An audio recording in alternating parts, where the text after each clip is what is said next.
Hello friends, welcome to Indian study पर आपका स्वागत है। दोस्तों, आज की इस वीडियो में मैं आप लोगों के लिए हिंदी का मॉक टेस्ट लेकर के आया हूं, जो कि आपके आने वाले एग्जाम यूपी पुलिस कांस्टेबल के लिए बेहद इंपॉर्टेंट है। तो वीडियो को एंड तक जरूर देखिएगा, क्योंकि लास्ट में मैं आपसे क्वेश्चन भी पूछूंगा और उसका आंसर आपको कमेंट बॉक्स में बताना होगा। साथ ही साथ इस वीडियो की पीडीएफ डिस्क्रिप्शन में टेलीग्राम चैनल का लिंक दिया हुआ है, वहां से आप प्राप्त भी कर सकते हैं। पहला क्वेश्चन, अपकार का उपकार से वही संबंध है जो आह्वान का फिल इन द ब्लैंक से है। अपकार का उपकार से वही संबंध है जो आह्वान का विसर्जन से है। तीसरा ऑप्शन यहाँ पर आपका बिल्कुल करेक्ट हो जाएगा। अनेकार्थी शब्द उत्सर्ग का संबंध किससे है? क्वेश्चन नंबर 6, जल्दी बताओ। बाकी के 4 क्वेश्चंस गद्यांश में चलेगा, नहीं तो सोचो कि 5 से स्टार्ट क्यों करवाया। ठीक है, तो सही आंसर आपका क्या हो जाएगा, जल्दी से बताइए।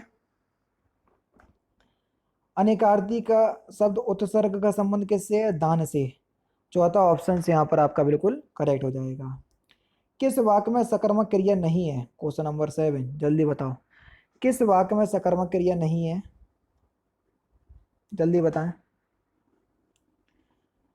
तो आपका जो सही आंसर हो जाएगा वह क्या हो जाएगा?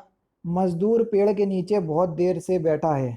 पहला ही ऑप्शन करेक्ट हो जाएगा यहाँ पर। ठीक है, अब सकर्मक क्रिया ऐसी क्रियाएं जिनको पूरा करने के लिए भारी साधन की आवश्यकता हो, यानी कि जिसमें कर्म मौजूद हो और भारी साधन की आवश्यकता हो, तो सकर्मक क्रिया कहलाती है। अब मजदूर को पेड़ के नीचे बैठने के लिए किसी भारी साधन की आवश्यकता नहीं है, है ना।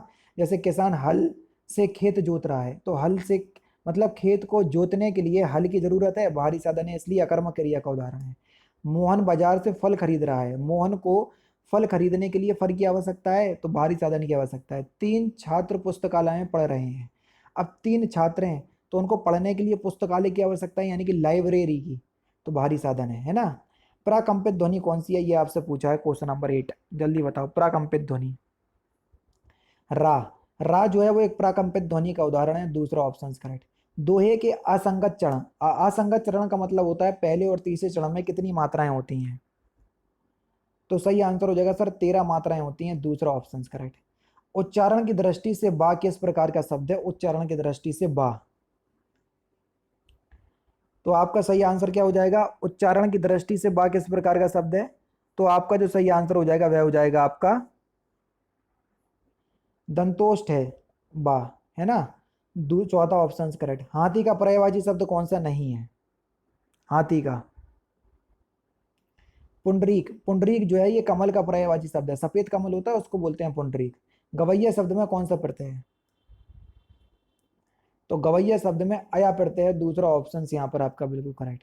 नेक्स्ट क्वेश्चन से स्टार्ट करने से पहले मैं आपको बता दूं दोस्तों, आज हम बात करने वाले हैं यूपी पुलिस कांस्टेबल की एक बेस्ट बुक के बारे में, जो कि चक्षु प्रकाशन की है। अब ये बेस्ट बुक क्यों है वो मैं आपको बता देता हूं। क्योंकि ये बुक जो यूपी पुलिस कांस्टेबल का या उत्तर प्रदेश प्रोन्नति बोर्ड के द्वारा न्यू सिलेबस जारी किया गया है, उसके हिसाब से ये तैयार की गई है।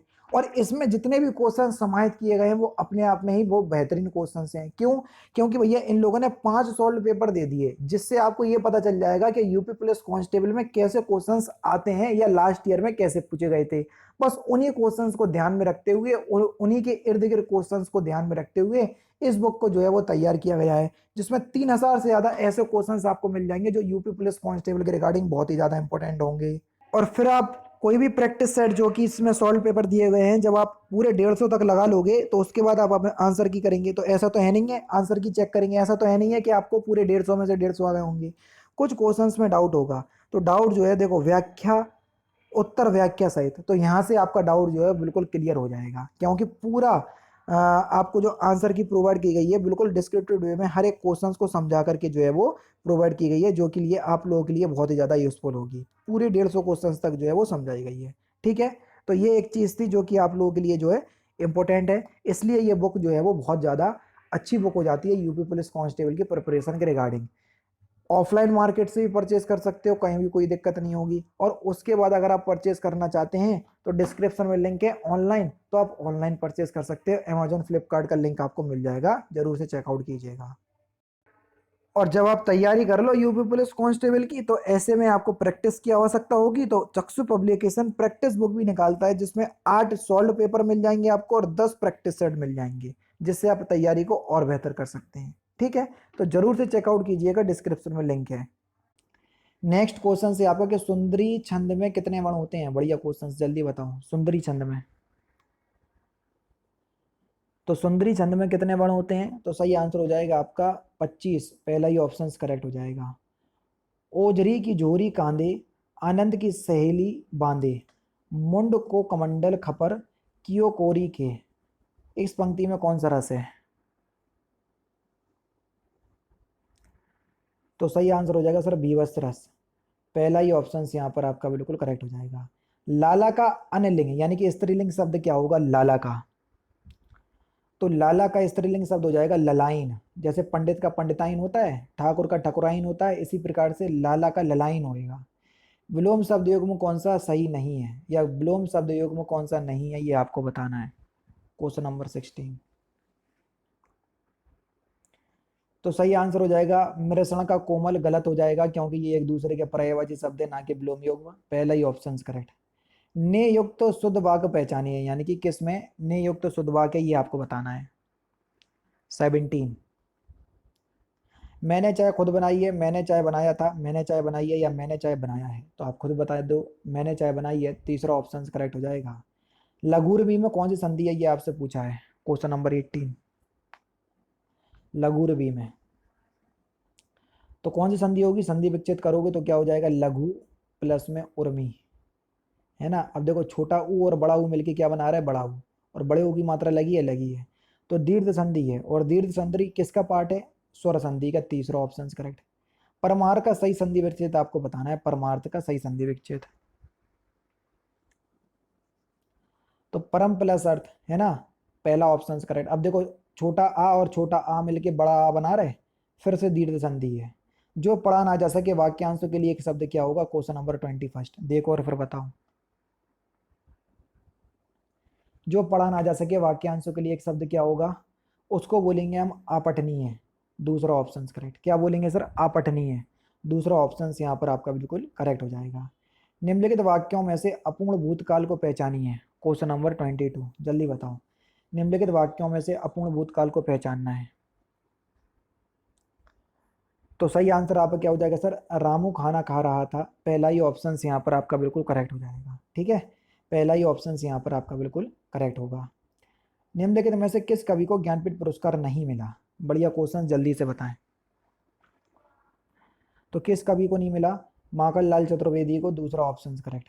ठीक है, संयोजक चिन्ह का एक और नाम क्या है? जल्दी बताओ। तो संयोजक चिन्ह का एक और नाम क्या है? समासिक चिन्ह, तीसरा ऑप्शन यहाँ पर आपका बिल्कुल करेक्ट हो जाएगा। इनमें से किस लोकोक्ति का भावार्थ सुसंगत नहीं है, यानी कि जो लोकोक्ति दी है और उसका अर्थ जो सही नहीं है, वही आपको बताना है। तो सही आंसर आपका क्या हो जाएगा सर? जल्दी से बताओ। आंख के अंधे नाम के नयन सुख, यानी कि दृष्टिबाधित को अपना नाम सोच समझकर ही रखना चाहिए, चौथा ऑप्शन यहाँ पर आपका बिल्कुल करेक्ट। इनमें से किस विकल्प के सभी शब्द तत्सम हैं?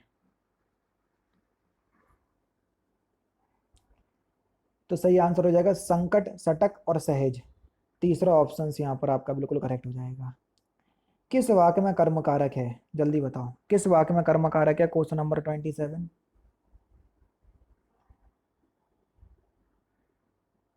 तो सही आंसर हो जाएगा लड़का पत्थर फेंकता है, दूसरा ऑप्शन करेक्ट हो जाएगा। कौन सा? दूसरा ऑप्शन बिल्कुल करेक्ट हो जाएगा। देशज शब्द नहीं है कौन सा? जल्दी बताओ। क्वेश्चन नंबर 28, कौन सा देशज शब्द नहीं है? हड्डी, हड्डी शब्द जो है वो एक देशज शब्द नहीं है, तद्भव शब्द है ये। ठीक है, उसका तत्सम होगा अस्थि। निम्नलिखित में से कौन सा शब्द युग्म सही है? तो सही आंसर हो जाएगा निर्झर का झरना और निर्झर का देवता, ये बिल्कुल ठीक है, चौथा ऑप्शन करेक्ट। हथेली पर सरसों जमाना, इस मुहावरे का सही अर्थ क्या है? यानी कि असंभव कार्य कर दिखाना, दूसरा ऑप्शन करेक्ट। संयुक्त वाक्य छांटना है इसमें, बढ़िया क्वेश्चन से, जल्दी बताओ। देखो यहाँ पर की से ये वाक्य जुड़ा है तो मिश्र वाक्य होगा। यहाँ पर अतः से ये वाक्य जुड़ा है, अतः से, जब अतः से वाक्य जुड़े तो कौन सा वाक्य होता है? बस यही तो आपका संयुक्त वाक्य होगा, है ना। तो और बाकी ये सरल वाक्य है, और जहां तहां से वाक्य जुड़े तो वहां पर आपका मिश्र वाक्य होता है। ये यथावत से वाक्य जुड़ा है इसलिए ये संयुक्त वाक्य है, अतः से, और से, ठीक है, परंतु, अथवा, ठीक है, इन सभी से। जिसे करना कठिन हो वाक्यांशों के लिए एक शब्द क्या होगा? तो उसको हम क्या बोलेंगे? दुष्कर। पहला ही ऑप्शन यहाँ पर आपका बिल्कुल करेक्ट। भाषाई आधार पर सर्वप्रथम किस राज्य का गठन किया गया? भाषाई आधार पर, तो सही आंसर हो जाएगा सर आंध्र प्रदेश। चौथा ऑप्शन करेक्ट। ठीक है, आंध्र प्रदेश चौथा ऑप्शन बिल्कुल करेक्ट। किस वाक्य की क्रिया की इच्छार्थ विरक्ति का प्रयोग हुआ है? सही आंसर हो जाएगा ईश्वर सबका कल्याण करे। तीसरा ऑप्शन यहाँ पर आपका बिल्कुल करेक्ट हो जाएगा। इनमें सर्वनाम से बनी भाववाचक संज्ञा कौन सी है?